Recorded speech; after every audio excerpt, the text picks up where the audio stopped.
नमस्कार, आपकी बात छत्तीसगढ़ में आप सभी का स्वागत है। आपके साथ मैं हूं अभिलाष मिश्रा। छत्तीसगढ़ में उसी की सरकार बनती है जिसके साथ आदिवासी होते हैं। इसलिए एक बार फिर से विश्व आदिवासी दिवस पर बीजेपी और कांग्रेस खुद को आदिवासियों का हितैषी बताने में जुट गए हैं। जहां कांग्रेस की सरकार अपने कार्यकाल में आदिवासियों के जल, जंगल और जमीन के लिए ढेर सारे काम किए जाने का दावा कर रही है, तो बीजेपी धर्मांतरण और वन अधिकार कानून को लेकर सरकार को घेर रही है। तमाम दावे एक तरफ, लेकिन बड़ा सवाल कि आखिर आदिवासी है किसके साथ। इसी पर करेंगे आज आपकी बात।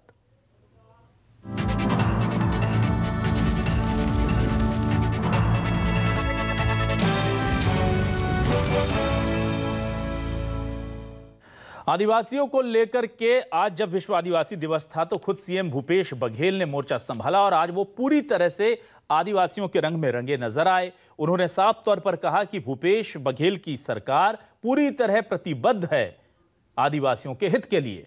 उधर बीजेपी ने भी कोई कसर नहीं छोड़ी। खुद केंद्रीय मंत्री फग्गन सिंह कुलस्ते ने आदिवासियों के हितों की अनदेखी का भूपेश सरकार पर आरोप लगाया है। सुनिए दोनों बयान। आदिवासी समाज एक नई दिशा में आगे बढ़ रहा है। छत्तीसगढ़ के आदिवासी क्षेत्र में एक नई सुबह की शुरुआत हो चुकी है। छत्तीसगढ़ के आदिवासी क्षेत्र में आने वाले दिनों में विकास के मामले में राष्ट्रीय स्तर पर नई पहचान स्थापित करेंगे। आप सभी को सुंदर भविष्य के लिए बहुत बहुत शुभकामनाएं। विश्व आदिवासी दिवस की एक बार फिर बधाई। जय जोहार, जय हिंद, जय छत्तीसगढ़। छत्तीसगढ़ के अंदर मैंने इन 2.5 वर्षों में मैंने जो अनुभव किया है, आदिवासियों पर अत्याचार, महिलाओं पर बलात्कारी की घटनाएं, बच्चों का अनाज जैसे उसका ब्लैकमेलिंग करना, इस प्रकार के सरकार के खिलाफ में जनजातियों का एक बहुत बड़ा एक आंदोलन खड़ा होना चाहिए। इन सारे विषयों को लेकर के जनजातियों का जो कन्वर्जन, धर्मांतरण तो हुआ ही है, साथ साथ छत्तीसगढ़ में रहने वाले सभी वर्ग के लोग आज इससे बचे नहीं हैं, वंचित नहीं हैं। सब वर्गों पर उनका एक प्रकार का शिकंजा है और सबको इस दिशा में आगे बढ़ा रहे हैं। ये बहुत अच्छी घटना नहीं है। तो क्या है न्यूज़ 24 मध्य प्रदेश छत्तीसगढ़ के आज के सवाल आपको दिखाते हैं। हमारे आज के सवाल जो है वो आप देखिए, आदिवासियों से जुड़े हैं, यानी कि सत्ता से सीधे तौर पर नहीं तो अप्रोक्ष रूप से जुड़े हुए हैं। आदिवासियों के हक की लड़ाई बीजेपी कांग्रेस अब सामने आई। जी हां, दोनों कह रहे हैं हम हितैषी हैं। 2.5 साल में कितने वादे पूरे, कितने रह गए अधूरे, ये भी आदिवासी और बीजेपी जानना चाहती है।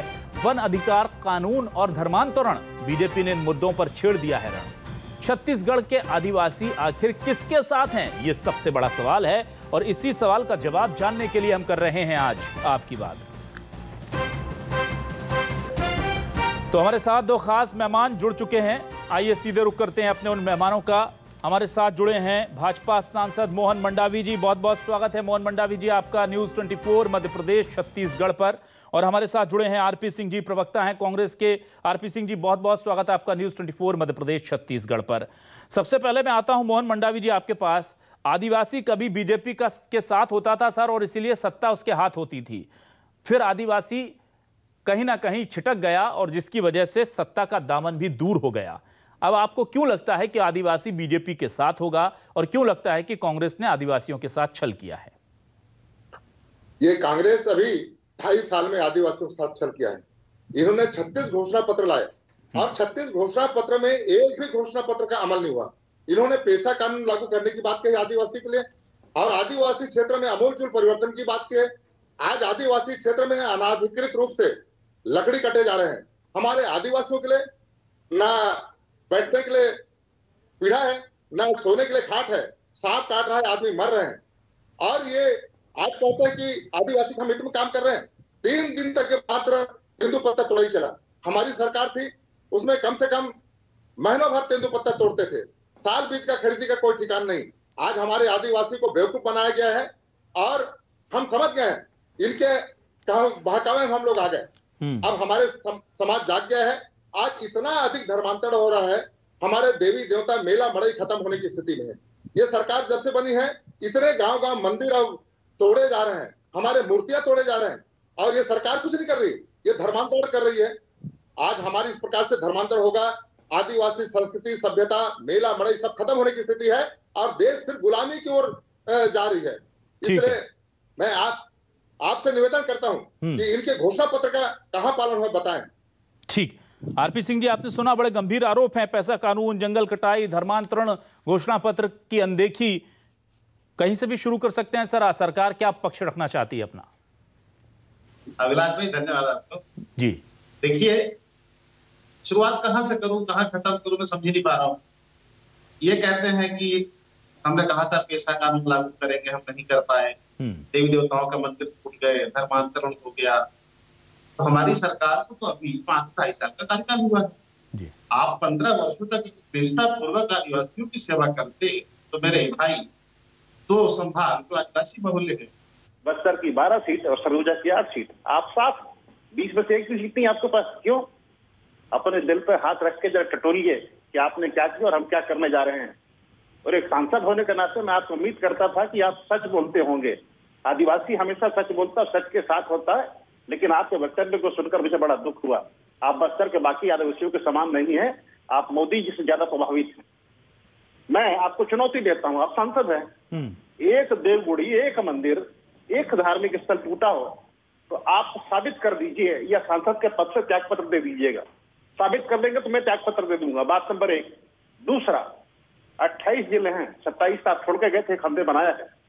28 जिले में एक धर्मांतरण का मामला, फिर से दोहराता हूं, एक धर्मांतरण का मामला आप सामने ला दें और वैधानिक रूप से साबित कर दे तो मैं राजनीति छोड़ दूंगा या आप संसद ही छोड़ दीजिएगा।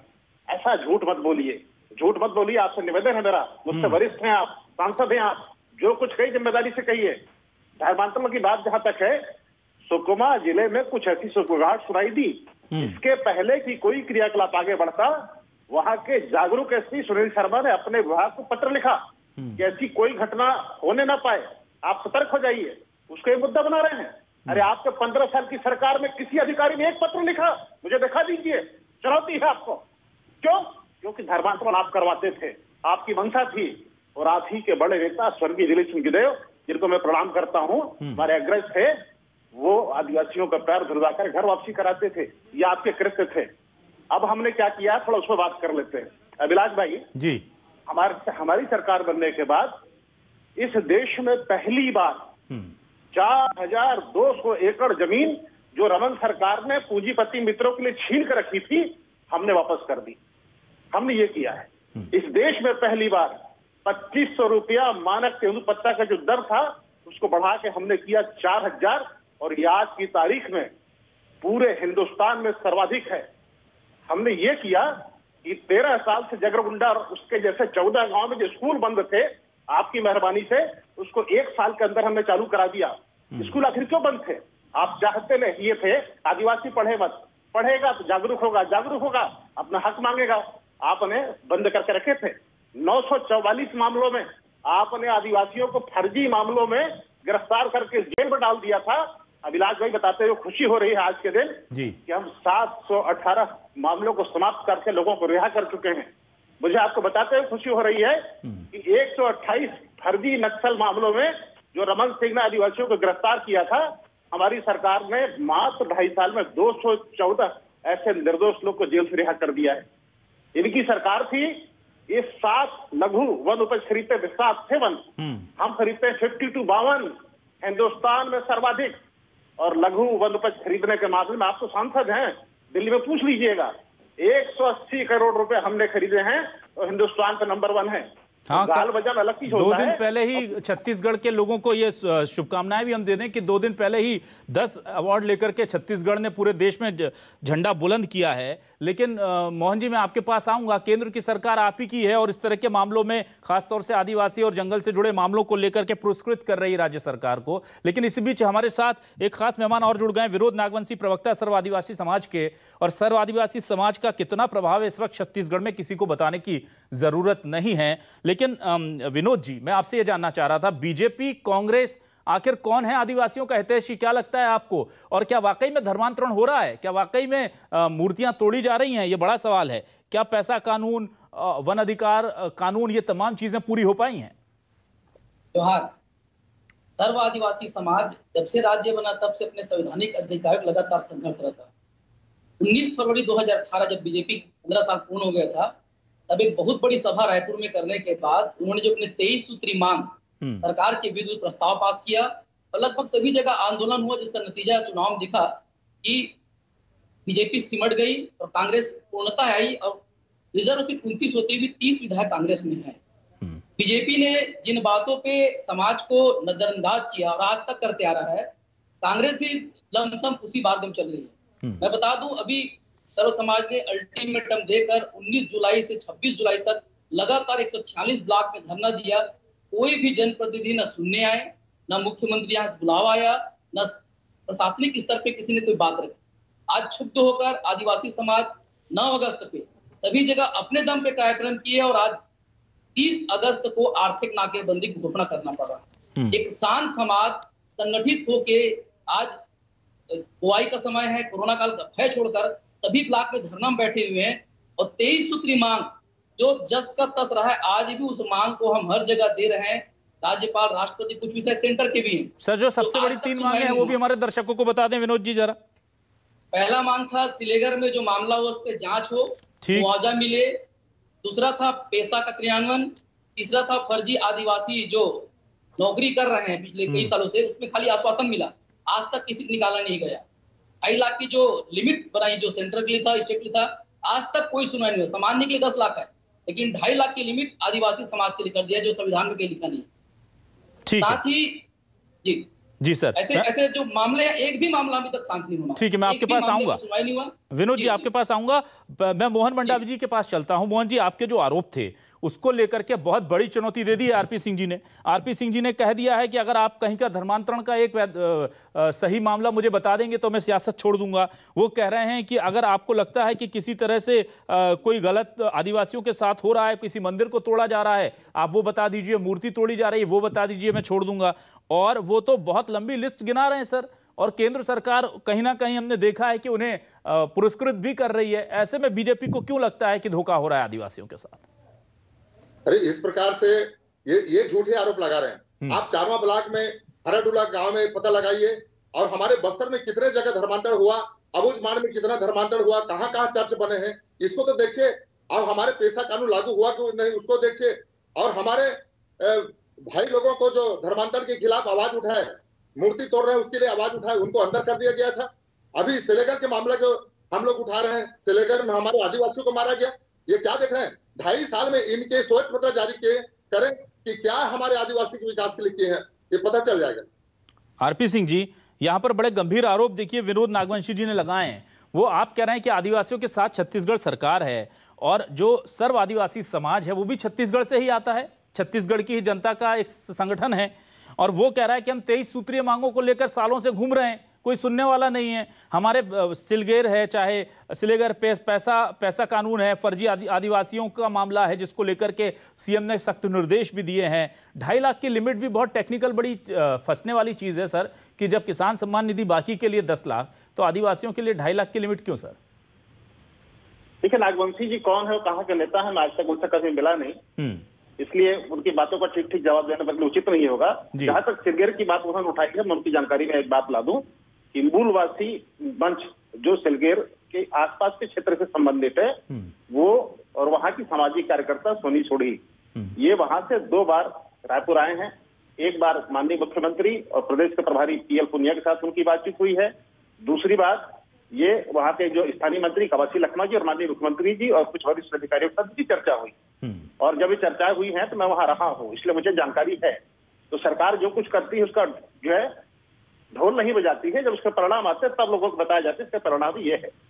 दूसरी बात, मंडावी जी ने कहा सिलगेर, ये घूम फिर के जितनी बातें मैंने कही उसको ये प्रमाणित नहीं कर पाए, घूम फिर के आगे सिलगेर पे। अब सिलगेर की ही बात कर लेते हैं। चलिए, बस्तर का इतिहास है अभिलाष भाई कि जितने कैंप खुले सुरक्षा बल का, सबका विरोध होता है। एक भी कैंप ऐसा नहीं है जिसका विरोध आज तक ना हुआ हो। तो सिलगेर का अगर विरोध हो रहा है तो प्रायोजित विरोध है। विरोध क्यों होता है मैं आपको बताता हूँ। विरोध इसलिए होता है कि एक कैंप खुलने का मतलब होता है 10 किलोमीटर के एरिया साफ, वहां नक्सलवादी आपको दिखाई नहीं देते 10 किलोमीटर के एरिया में। ये जो कैंप खुल गया है सिलगेर, यहाँ से 2.5 किलोमीटर दूर खिड़मा, जो कि सबसे बड़ा नक्सल कमांडर उसका गाँव है, उसे गाँव का नाम है कुंवरती। तो नक्सलियों को यह पता है कि जब सबसे बड़ा कमांडर ही अपने गाँव नहीं आ पाएगा तो बाकी लोग की क्या हाल होंगे। और उसके बाद आगे भी 2 कैंप प्रस्तावित हैं 15 साल की सरकार में रमन सिंह बीजापुर को सुकमा से जोड़ नहीं पाए, हम जोड़ने जा रहे हैं। तो तकलीफ होगी, तकलीफ इसलिए भी होगी। एक वरिष्ठ पत्रकार हैं, आपके चैनल को नाम लेता हूं, आशुतोष भारद्वाज, इंडियन एक्सप्रेस पर थे, आजकल द प्रिंट में है। उनकी स्टोरी है। उस स्टोरी में साफ साफ लिखा है कि 2003 में भारतीय जनता पार्टी की सरकार का आना और नक्सलवाद का विस्तार होना, ये दोनों साथ साथ हुआ है। तो इस पर बात आज के बाद फिर कभी करेंगे।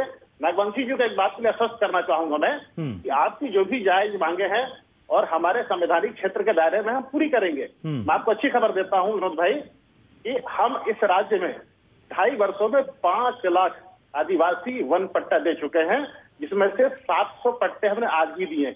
ये आपको जान के खुशी होगी। हम आदिवासी समाज की सेवा करने के लिए सत्ता में आए हैं। आपकी जो भी मांगे होंगी आप उचित माध्यम से, उचित फोरम के माध्यम से रखिएगा। हम और हमारी सरकार ये पूरा प्रयास करेगी कि उसका निराकरण किया जा सके। ठीक है विनोद जी, क्या आपको लगता है जब आरपी सिंह जी कह रहे हैं कि उचित प्लेटफॉर्म पर आप मांग रखिए, वहां पर आप लोग सही तरीके से मांग नहीं रख रहे हैं? और दूसरा मैं ये जानना चाहूंगा कि कांग्रेस या बीजेपी आखिर कौन है आपका हितैषी? दोनों कह रहे हैं हम हैं हितैषी। अगर आप आदिवासी समाज का प्रतिनिधित्व करते हैं तो आपसे जान लेता हूं, आपको कौन अपना लगता है?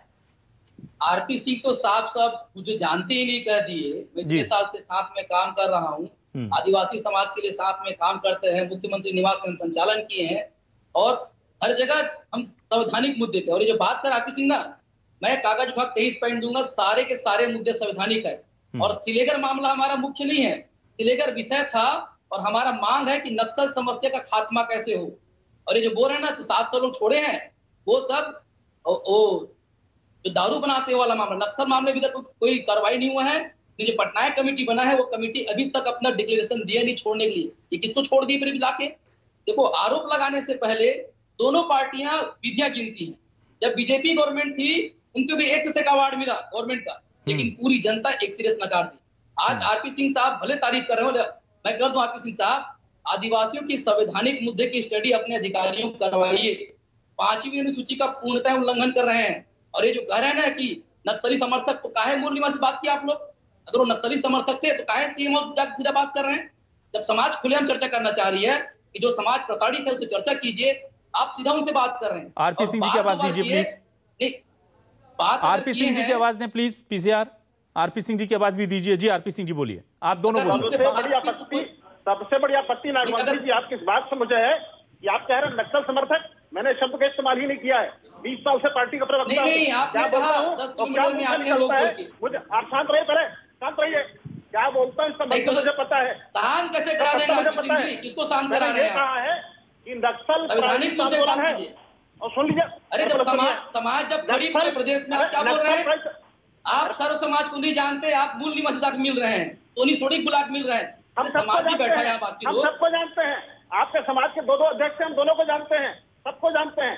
यहाँ पर राजनीतिक बातें मत कीजिए। बात राजनीतिक बात नहीं है, संवैधानिक आप अपने संवैधानिक मुद्दों की बात हो रही है। अपने शब्द वापस लीजिए, अपने शब्द वापस लीजिए। मैंने किसी को नक्सल समर्थक नहीं कहा, मैंने ये कहा है कि प्रायोजित नक्सल विरोध है। मैं बता रहा हूँ, 3 जो गोली में मरे उनको सुनिए आरपी सिंह जी, जो 3 गोली से मरे उनको नक्सली बताया गया था आपके यहाँ सरकार के द्वारा। तय करने वाले लेकिन आपके यहाँ से में बयान आया था, ये आपको जानकारी बयान आया था कि नक्सली समर्थक मर गए बोल के। अरे आपको जानकारी है? ठीक है, उस मामले की न्यायिक जांच चल रही है, आपको मालूम है कि नहीं मालूम? वो जांच इसके पहले भी आरपी सिंह भैया। अच्छा मंडावी जी, मैं ये जानना चाहूंगा। जी मंडावी जी बोलिए प्लीज, मंडावी जी आप बोलिए। जी मंडावी जी प्लीज बोलिए। आरपी सिंह ये इसको कुछ भी पता नहीं है। हमारे आदिवासी नेता विनोद को नहीं जानते, विनोद नागवंशी को नहीं जानते, और हमारे आदिवासी नेता चुप करने की बात करता है। आदिवासियों के लिए कौन लड़ेगा? किस में दम? आदिवासी है अटम बम। आप आदिवासियों चुप रहने की बात मत करिए। ऐसे लोग शोषण के हैं। आप हमारे बस्तर के बारे में नहीं जानते। कितने जगह धर्मांतरण हो रहा है, आपकी सरकार में शोषण हुआ है, आपकी सरकार में कितने बलात्कार हुआ, आप बात करेंगे? इधर बलात्कार हुआ आदिवासी सर, आप बात करेंगे? आदिवासियों को मार दिया गया, सोनकू बिजलू को कहाँ थे आपको दिखाई नहीं दिए? चिलगेर में आप कहाँ थे? आपको तो चिलगेर में नक्सलियों की मदद के लिए बात करते हैं, और सारके गोड़ा में 17 नक्सली आपकी की पुलिस मार दी, तब कहाँ थे? तब का भजन गा रहे हो क्या आप? माफी मांगिए। आपका हिम्मत कैसे हुआ? अरे हमारे आदिवासियों को चुप करने का कैसे हिम्मत हुआ? सारके गोड़ा में किसने मारा आदिवासियों को? रमन सिंह की सरकार ने मारा, जांच के बाद साबित हो गया। रमन सिंह की सरकार ने कराई, बड़का बहन का कराया, रमन सिंह की सरकार ने कराया, माफी मांगी। अरे किसके शासन में, आप बताइए किसके शासन में विकास हुआ, पता लगाइए। रमन सिंह, ठीक है सर, ठीक है ना मंडावी जी, आरपी सिंह जी, मंडावी जी, आरपी सिंह जी, चलिए हम मूल मुद्दे पर आते हैं। नहीं, माहौल गर्म हो गया है। नहीं, आप दोनों वरिष्ठ नेता हैं, माहौल गर्म हो गया है। विनोद जी भी बड़ा आदिवासी समाज का प्रतिनिधित्व करते हैं। मैं मूल मुद्दे पर आता हूं सर। मैं मंडावी जी आपसे ये जानना चाह रहा था कि क्या वजह है, आप ठीक है कांग्रेस ने जो किया वो किया, लेकिन बीजेपी ने क्या किया सर? इतने दिनों में आदिवासियों के हक के कौन सी लड़ाई लड़ी? बीजेपी ने कौन सी, चाहे वो सर्व आदिवासी समाज हो, उनके आंदोलन में जाकर के वहां कितना समर्थन दिया, चाहे सिलगेर हो वहां पर कितना काम किया, ये तमाम चीजें जानना चाहते हैं लोग कि बीजेपी इस लड़ाई में आदिवासियों के कितने साथ खड़ी रही है। आदिवासी क्षेत्र में क्या पूरे छत्तीसगढ़ में फ्री में चावल दिए? हमारे 50,000 रुपया स्मार्ट कार्ड देते थे, 5 लाख बड़ी बीमारी के लिए देते थे, हमारे प्रधानमंत्री आवास योजना दिए, हमारे बहनों को गैस दिए, हमारे लोगों के खाता में पैसा आया जनधन खाते में, और गांव-गांव सफाई, स्वच्छ भारत आप देखिए, और हमारे दंतेवाड़ा जाके देखिए एजुकेशन हब बना, एजुकेशन दंतेवाड़ा आप जाके देखिए, क्षेत्र पूरे छत्तीसगढ़ में प्रधानमंत्री सड़क योजना देखिए, और गांव-गांव में आज स्कूल खुला है। आज दिल्ली में हमारे बच्चे पढ़ रहे हैं, इनको देखिए। आज 2.5 साल का कार्यकाल देखिए और हमारे शासन के कार्यकाल देखिए, अभी तो केवल लूट मचा है। महानदी के किनारे जाके देखे, पहाड़ का टीला बन गया रेत का, लकड़ी चोरी हो रही है, खदान चोरी हो रही है। अब जाके देखे किस आदमी को फायदा हो रहा है, रोड खराब हो रहा है, उसके बारे में देखिए। ठीक है मंडावी जी, आरपी सिंह जी आपने सुना, बहुत बड़े दावे किए सर, आप अपनी बात रखें। देखिए, एक बात जो सिलगेर के समय छूट गई थी, मैं थोड़ा बोलना चाहूंगा। सिलगेर में पहली बार ऐसा हुआ कि भारतीय जनता पार्टी का प्रतिनिधिमंडल वहां बातचीत करने के रेवोल्यूशन नहीं गया था, हमारा प्रतिनिधिमंडल गया था, हमारे सांसद का हमारे विधायक गए थे। तो सिलगेर को लेकर आप कितने गंभीर हो, हम कितने गंभीर है। दूसरी बात, आप माइनिंग की बात कर रहे हैं, हमारी सरकार आने के बाद एक भी माइनिंग की स्वीकृति हुई नहीं है। और माइनिंग की स्वीकृति कौन देता है? मोदी की सरकार देती है। आप सांसद, आपको मालूम नहीं है? हे प्रभु, धन्य है आप। तो मैं क्या कह रहा हूं, टेलीविजन पर आकर मोदी जी के समान असत्य कथन मत कीजिए। आप जो कह रहे हैं उसका प्रमाण क्या है, उसका साक्ष्य क्या है? मैं तो चुनौती दे रहा हूँ। आप धर्मांतरों की बात करते हैं, अरे एक घटना बता दीजिए ना। और आप इतने जागरूक सांसद हैं, इतनी बड़ी घटनाएं, ठीक है सर, आरपी सिंह जी, विनोद जी, ठीक है विनोद जी आपके पास आ रहा हूं। विनोद जी, मैं आपसे जानना चाहता हूं, क्या आपको लगता है कि बीजेपी या कांग्रेस में से अब 2 ही विकल्प हैं? क्या तीसरे विकल्प की जरूरत है आदिवासियों को छत्तीसगढ़ में, या इन 2 में से आपको कौन बेहतर विकल्प लगता है? राजनीति कर पाना, अभी समाज अगर जिस दिन सीख जाए तो हमको लगता है जो दोनों राष्ट्रीय पार्टी में हमारे विधायक हम उन्हीं बात करवा लें। इत्तेफाक से होता है क्या, जो विधायक सांसद बनते हैं पहले तो बहुत बातें करते समाज के साथ बैठ के। आरपी सिंह भैया नाराज होंगे, लेकिन आज मैं फिर 19 फरवरी 2018 की रावण भाटा के मैदान में 12-15 जो लोग खड़े थे, उसमें से 4 मंत्री बने हैं और 12 विधायक बने जो भी कांग्रेस सरकार में है, समाज की बीच से थे। लेकिन हम चिंतित ये हो जा रहे हैं, न विधानसभा प्रश्न उठा पा रहे हैं, और जो उचित फोरम की बात कर रहे हैं हर बार उनको दिया गया है, ट्राइबल एडवाइजरी कमेटी में दिया गया, लेकिन जब विषय पे चर्चा ही नहीं कर पाएंगे तो समाज करेगा क्या? आज अगर बीजेपी की बात करूं, हम बीजेपी के विधायक और सांसद भी उम्मीद करते हैं कि बात रखें कि आदिवासी समाज के पास इतने संसाधन नहीं है कि अपनी बात दिल्ली तक या मीडिया तक पहुंचा सके। अभी देखिए 19 जुलाई से लगातार धरना रहा। एक घटना मतलब सूरजपुर में किसी कलेक्टर ने एक आम आदमी को कुछ चाटा मार दिया, तत्काल मीडिया बाजी उसको हटा दिया गया। हमारा एक ही आरोप था कि जब भी कोई बेगुनाह आदिवासी मरता है, नक्सली कैसे बन जाता है। हमने कहा भी सरकार से कि नक्सलियों की लिस्ट घोषित कर दीजिए, हम कोशिश करेंगे। लोग को समझाने का नहीं होगा तो जो पैसा लगता है आ रहा हूं सर। जी ठीक है सर, बहुत कम समय है sir. RP Singh ji please बहुत संक्षेप में। पूर्णतः संवैधानिक है, कोई हमारी मांग। विनोद भाई, जी विनोद भाई, जो भी आपकी मांग संवैधानिक है, सरकार उसको मानेगी, इस बात का आश्वासन मैं देता हूँ। दूसरी बात, आपने एक बात कही, उसी बात को आगे बढ़ा देता हूँ। अभिलाष भाई, 2.5 सालों की सरकार में हमारे ऊपर कम से कम एक आरोप नहीं लगा है, वो है फर्जी मुठभेड़ का। रमन सिंह के कार्यकाल में हमने देखा है कि 100 लोग बसों में भरकर ग्रामीण आदिवासी निर्दोष बेचारे, जिन्होंने रायपुर शहर में देखा, जो कभी अच्छी बस में नहीं बैठे, उनको लाके पीएचक्यू में पत्रकारों के सामने पेश किया जाता था, नक्सली। तो हम कम से कम उस चीज से बहुत दूर है। हमारी 2.5 साल की कार्यकाल में किसी मीना खलकों का बलात्कार नहीं हुआ, किसी हत्या नहीं हुई। ठीक है किसी सर। मड़कर भिड़ने का सर मतलब समय खत्म हो गया सर। सर बिल्कुल मोहन मंडावी जी अंतिम 10 सेकंड में आपका कमेंट। मंडावी जी आपका 10 सेकंड में कमेंट सर। मिश्रा जी आप खदान की बात कर रहे थे, खदान में आप जाके देखिए किसकी गाड़ी चल रही है, किसका बोल वाला है वहाँ, आप पता लगा कौन आदिवासी की गाड़ी चल रही है। उस क्षेत्र में आदिवासी आज दिन धरना प्रदर्शन कर रहे हैं। इसका आरपी सिंह को तो कोई पता नहीं है ना, महानदी के किनारे रेत का टीला बना है, ये कौन बना है? ठीक है सर। इसका बीजेपी कहे कि कांग्रेस ने बना है, आप जाके देखिए, ऐसा नेतागिरी ठीक नहीं है। अभिलाष जी ऐसे लोग विनोद जी 5 सेकंड ले लीजिए सर। विनोद जी बोलिए सर। अभिलाष जी, हम सारे मांगे, संवैधानिक मांगे केंद्र की भी है, राज्य सरकार की भी है। हम 30 अगस्त से पूरे ब्लॉक में आर्थिक नाकेबंदी करने जा रहे हैं। हम चाहते हैं इस बीच सरकार भी संवाद कर ले, राज्य सरकार, केंद्र सरकार या प्रशासनिक अधिकारी। ठीक है, हमारी इतनी आग्रह है। ठीक है, चलिए छत्तीसगढ़ में 32% आदिवासी हैं और उन 32% आदिवासियों के साथ बीजेपी भी खड़ी है, कह रही है।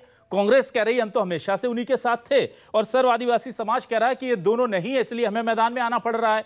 और बड़ा दुर्भाग्य ये है कि छत्तीसगढ़ के मूल निवासी यानी आदिवासी आज भी सियासत में हाशिए पर हैं, सिस्टम में हाशिए पर हैं, और तो और जीवन स्तर में भी लगभग हाशिए पर ही हैं। यानी सियासत आदिवासियों के नाम पर जमकर हो रही है, लेकिन ये फसल जमीनी स्तर पर नहीं बल्कि सियासी तौर पर ज्यादा काटी जा रही है। शुक्रिया अदा करेंगे मोहन मंडावी जी आपका हमारे साथ जुड़ने के लिए, बीजेपी से अपना पक्ष हम तक पहुंचाने के लिए। आरपी सिंह जी आपका भी बहुत बहुत शुक्रिया पूरी दमदारी से सरकार का पक्ष रखने के लिए, और विनोद नागवंशी जी आपका भी शुक्रिया। अब आगे अगस्त में जो है वो एक बड़ा प्रदर्शन सर्व आदिवासी समाज करने जा रहा है, आर्थिक नाकेबंदी करने जा रहा है। अब देखते हैं उसमें आदिवासी किस हद तक शामिल होते हैं और उसके बाद सरकार का विपक्ष का रुख क्या होता है। आज आपकी बात में बस इतना ही। धन्यवाद।